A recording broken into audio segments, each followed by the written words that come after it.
Ada, for wanting to divorce my postpartum wife? It's ridiculous to believe I've reached this position, but here I am. My STB ex-wife, 28F, and I, 29M, had wanted children for years, and we were overjoyed when she became pregnant last year. From the beginning, I wanted to be the most supportive spouse and future father I could. Her father was never there throughout her life. I used to work as a labor and delivery technician, and my brother isn't the most involved father. I seen too many difficulties up close when it came to missing husbands, and I would be damned if I made the same mistakes. The trouble is that about 4 weeks into her pregnancy, everything started going sour. She stopped craving sleep. Okay, fair enough. Hormones and stress create a dilemma. I came to a full stop. However, she did not desire any physical interaction. No snuggling, no kissing, gradually becoming more detached. Her eating habits were constantly changing, and she was terrible about it. She would demand that I get her something all day, and then when I gave it to her, she would yell at me and demand something else. Okay, again, hormonal issues I understand, no issue. She never allowed me to go to any appointments, groups she went to, or spend more time away. Grew chilly and bitter. Always upset with me. This continued for months. Slapped me a few times when I neglected one of the dozens of jobs she assigned me that day. I stopped doing anything for the house about a month into my pregnancy. Sure, she's pregnant, and I understand how difficult it is to move about, but she wouldn't do laundry until around 4 weeks in, and by 5 weeks, I had done everything.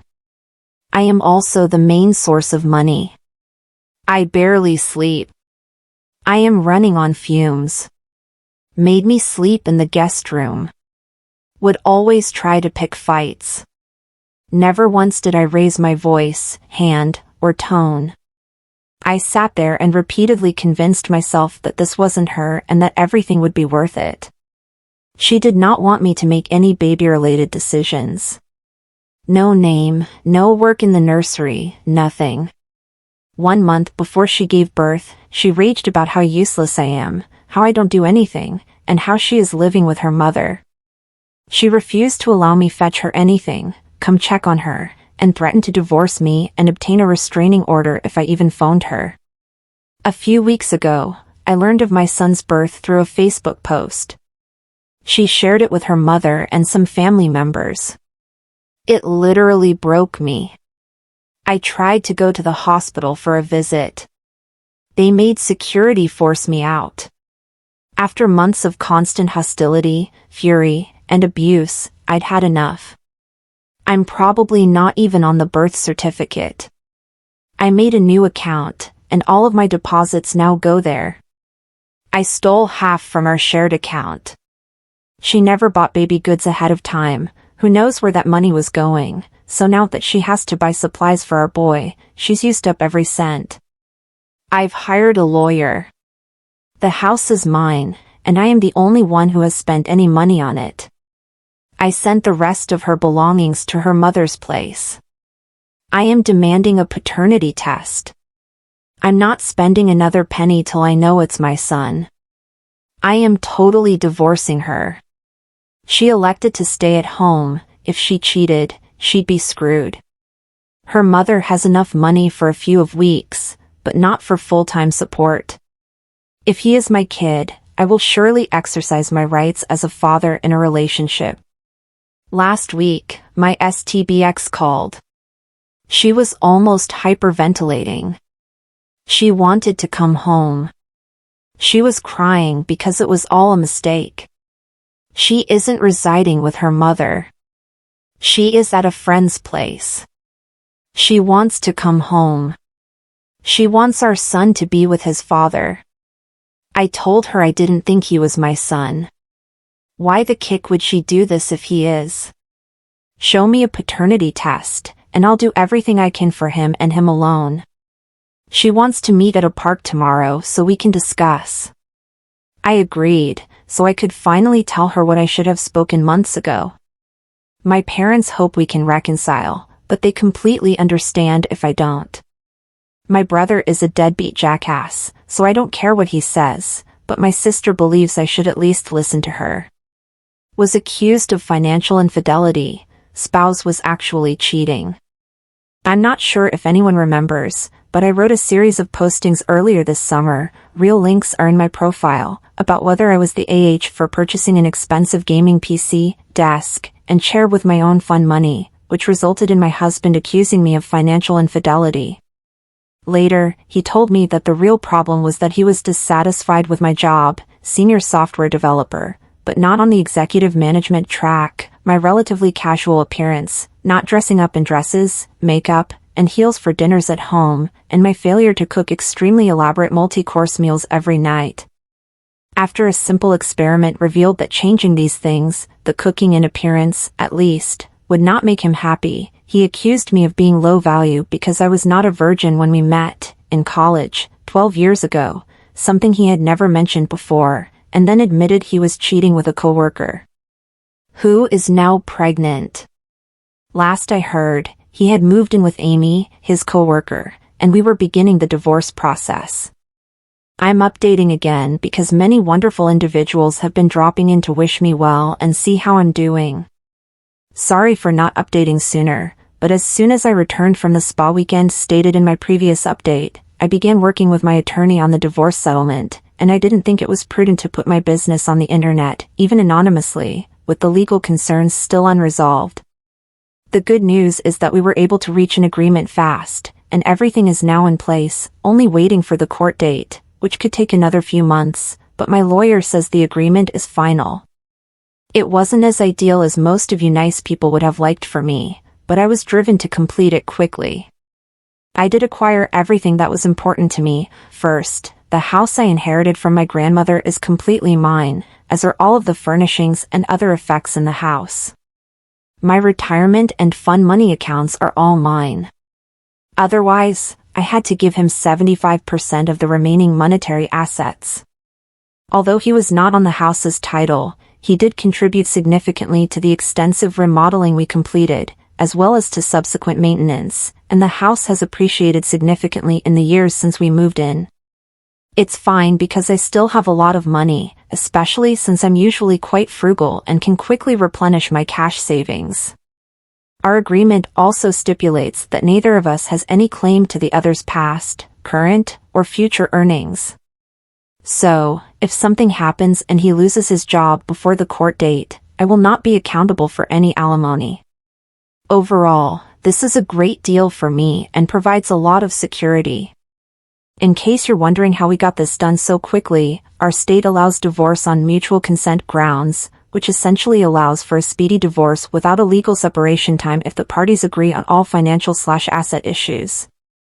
Given Amy's pregnancy, my soon-to-be ex, let's call him Joe, like the psychopath in the show was also highly eager to avoid dragging this out.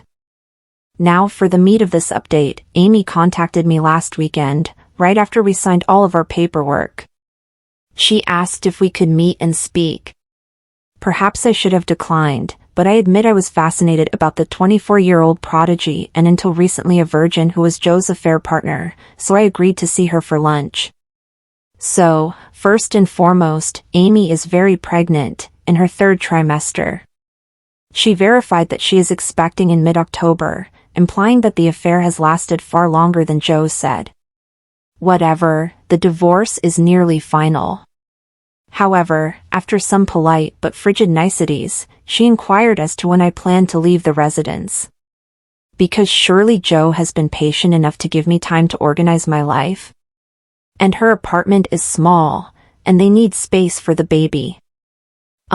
What? I informed her she was mistaken because the house was mine, inherited from my grandmother, but I also asked her what else Joe had told her about me and our marriage. And, one after lie, Joe's falsehoods, that is, poured out of her tongue, mixed with fragments of the true story. These jewels include: it was true that she and Joe met at work. However, around a year ago, they were both interviewed for the executive training program in which they are currently enrolled. Amy, on the other hand, stated that they met as friends before falling in love. Joe apparently informed her that while he was legally married, we had been separated in spirit and living separate lives since 2020. However, he did not want to kick me out and make me homeless during the pandemic because I did not make a lot of money and we live in an HCOL. Joe told Amy that we met in our early 20s while he was mentoring me in a GED prep program. I was a high school dropout suffering with addiction, and he essentially rescued me. Helped me become sober, tutored me for my GED, and has continued to help me while I work my way through college programs. He informed Amy that I was preparing for an IT job and was now earning $45,000 as a help desk technician, and he wanted to ensure that I could at least afford a studio apartment. He also informed Amy that we had separated because I had relapsed and he was unable to have a meaningful relationship with a drug addict. This is all a lie. My only history of drug use is occasionally sharing a joint in college, maybe 4 to 5 times total, never anything more serious. It is true that Amy was a 24-year-old virgin prodigy. However, she appeared disappointed that Joe had told me that, at least the virgin part. She stated that it was not a moral issue, she was simply focused on school and career and did not have time to date. And that most males her age, particularly younger finance brothers, seemed to be interested in casual hookups, which she was not, but Joe took the time to get to know her and was interested in a serious relationship. I asked her if the pregnancy was intended. She responded no, of course not, but it was a miracle because Joe had a vasectomy. So they saw that as a message to keep the kid. No, Joe did not get a vasectomy. As we planned to remain a child-free couple, I proposed it a few times over the years. He strongly maintained that he did not want to change his body in that way, so he left birth control to my responsibility. So, it appears that Amy is relatively blameless in this situation. I mean, those of us who have been around the block would probably know not to believe a guy who claims to be separated but is still legally married and living with his wife, but, without her dating/relationship experience, I can see how she would have taken him at his word on everything. After all, I hadn't realized anything was wrong with Joe until a few months earlier, and I was married to him. Of course, Amy didn't believe me, and I don't blame her. After all, she's been with Joe for nearly a year and is 7+ months pregnant with his baby, who will arrive soon, ready or not. I couldn't immediately rebut anything she stated, but I did show her a couple of things, a photo of me in my late teens with my grandmother in front of my house, and my LinkedIn page, which includes my current employment and education. I told her to do whatever she wanted with the information and to keep safe and take care of herself, and then I said goodbye. Yes, everything seemed unusual, unexpected, and surreal. Sorry for the lengthy post, but I believed anyone following my story would be interested in this turn. I'm not sure whether I'll update again, maybe in a year or so, when I've properly processed everything in therapy and am hopefully on my way to living my best life. It's up to Joe and Amy to pick their own route. I hope she sees sense and leaves him, but I'm not optimistic. I'm confident he'll be able to spin everything in his advantage, because that's what he does. But I can't make it my concern anymore. Ada for getting it elsewhere because my wife refused to have contact anymore? A few months back, I asked for dating advice on another sub. Basically, my wife has decided that we are done having love. She discovered that she is unable to have children because of a decision she made before we met. And kids appeared to be the only reason she was willing to have relations. I adore my wife and enjoy being intimate with her. However, after 2 years of this, our marriage had become untenable. So I asked for advice.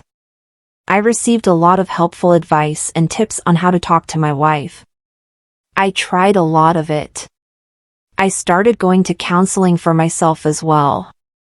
But no matter how I addressed her about our issue, she would not consider my point of view.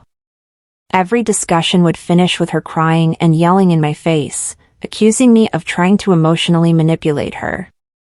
I then wrote her a letter detailing my feelings and asking her to join me for counseling, or to seek it on her own, perhaps by visiting a doctor. I was kind and loving in my letter. I didn't want to set her off.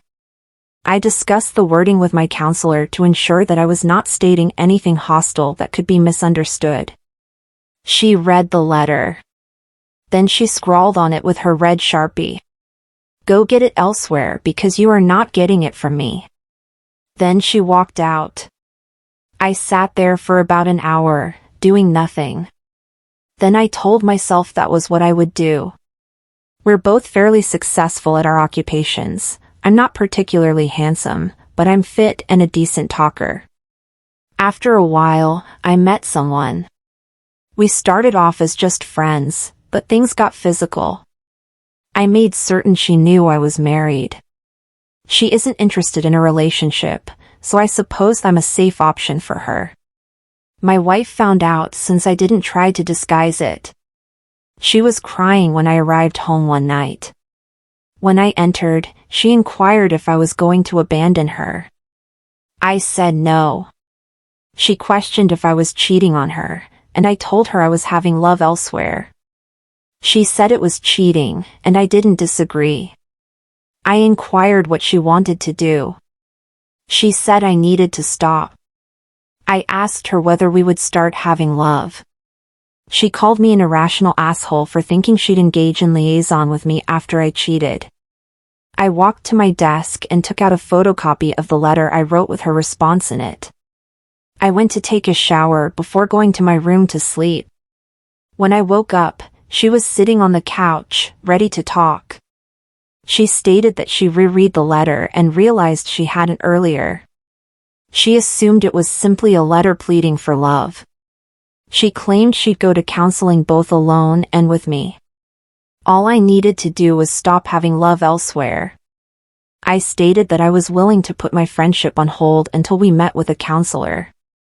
And that if I saw development in our relationship, I would call it off. She stated she wouldn't consent to counseling unless I left the other woman. It almost developed into a fight, so I went for a run instead. Before I departed, I asked her what would motivate her to seek counseling if I stopped having love elsewhere. When I returned, she still had no answer. She couldn't even say whether our relationship was worth salvaging. I do not want a divorce. But I'm willing to leave over this. I'm 28, and I'm not going to spend the rest of my life without love. She refuses to see my perspective. AITA for informing my father that if something happened to him or his wife, I would not take my half-sister.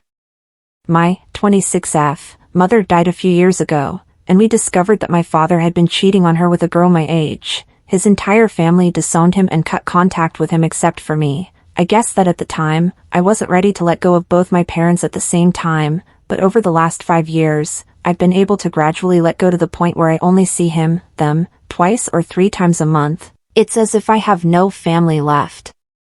Don't get me wrong, I blame the girl for what happened, but my father was responsible for my mother and me, not her. They eventually had my half-sister, for F, and from what I've heard and know, my father and his wife are living paycheck to paycheck, on a budget, and in a rental home because everyone in the family changed the will, both my grandparents and my mother. My father didn't get the house because it was an eventual inheritance from my grandparents, but since she died first, I'm the sole benefactor from both sides because my paternal grandparents skipped my father. Now, 2 days ago, I went to see him since it was his birthday, and he said he and his wife wanted to talk to me, and I was like, okay? They said they wanted me to be the legal guardian of my half-sister in case something happened to them, largely because I'll have the means for it. My father's wife's parents are able to care for her, but only to a limited level, and I will have enough money to care for an innocent child. I said no, not for the money, but because I don't want to.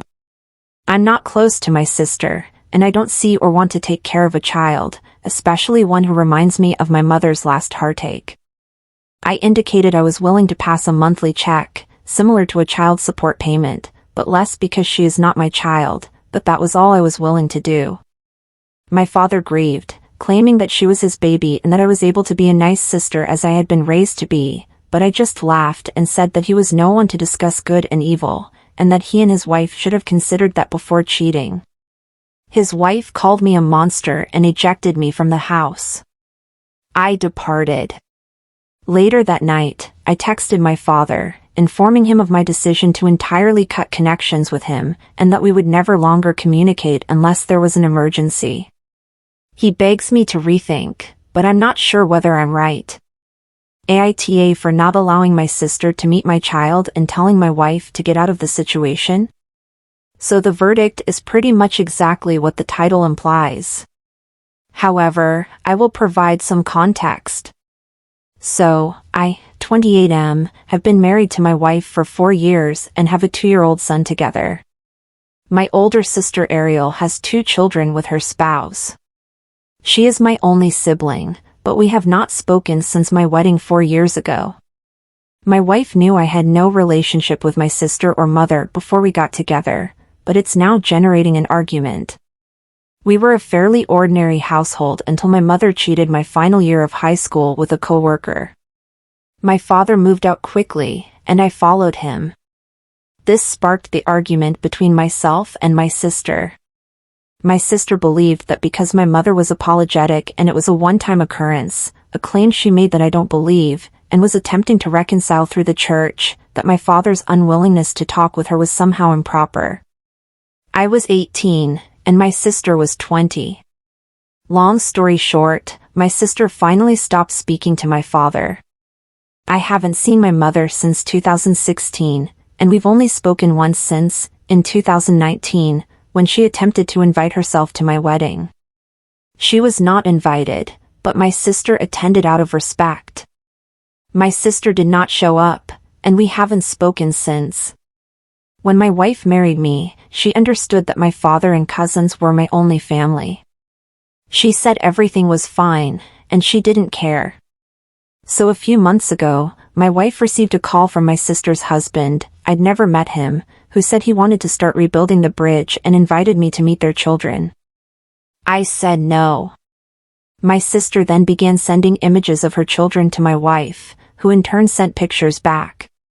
I told her several times that I didn't like this, and she said she could email pictures to anybody she wanted. I told her that if she kept challenging my boundaries, she'd be a single parent very soon. That she signed up for me as is. My wife says it's terrible to deny my son of his relatives. I said, I don't even have a relationship with my sister or BIL, so why should my child? That makes me uncomfortable, and I have no idea who these folks are. Also, any photo she provides may simply be emailed to my mother, so she needed to think about it. She stated that she does not understand why my mother is unable to see her child, which irritated me because I have discussed my family problems for years and it appears that she has simply ignored it. I told her she really needed to think about who she wanted to placate because I'm not going to tolerate disrespect of my limits.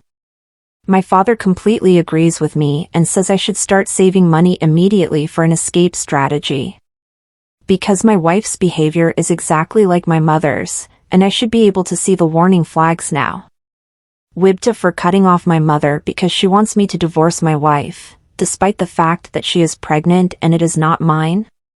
My wife of 5 years cheated on me 4 months ago. She went out with numerous colleagues, consumed way too much wine, and ended up sleeping with one of her male coworkers. I found out the next day, when she returned home and confessed everything. She was sincerely sorry and looked frightened of losing me, so I ended up forgiving her. However, we are now dealing with a different situation. My wife is pregnant, and we both know it isn't mine. I am infertile. My wife pledged that if I wasn't happy raising another man's child, she'd get rid of it or raise it alone. The issue is, we've both desired children since the beginning. We couldn't afford IVF, and we were very sure we wouldn't be able to adopt. After a day or so of deliberation, I informed my wife that I intended to keep and raise the baby. My wife is currently around 4 months pregnant, and we just told my parents. Knowing about my fertility issues, it didn't take long for my mother to figure out that the baby wasn't mine. I had sought advice from her after my wife confessed. She did not take it well. Since she found out, my mother has been encouraging me to divorce my wife and let her raise the mistakes she made on her alone. When I declined and told her I wanted this baby, she started guilt-tripping me about how the baby's biological father would want to be involved. Spoiler alert, he doesn't.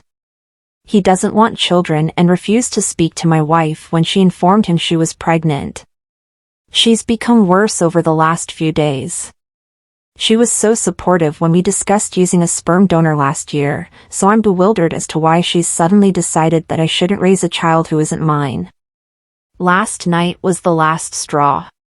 She decided it would be perfectly fine to give me an ultimatum: either she has an abortion or I divorce her. No kick, no. I adore my wife more than anything. Yes, she made a mistake, but I won't hold that against her. I've known about this baby for a little over a month and have already grown attached, despite the fact that it isn't mine. My mother's behavior is driving me up the wall. I haven't let my wife see any of the texts she's given me yet, but I'm worried she'll start bugging her about an abortion soon. I'm thinking about excluding my mother from my life till she gets her act together. This behavior is unacceptable, and I will not have her upset my wife over a mistake we have both moved on from. However, I hesitate to cut her off because she is my mother. I adore her and truly want to see her come around.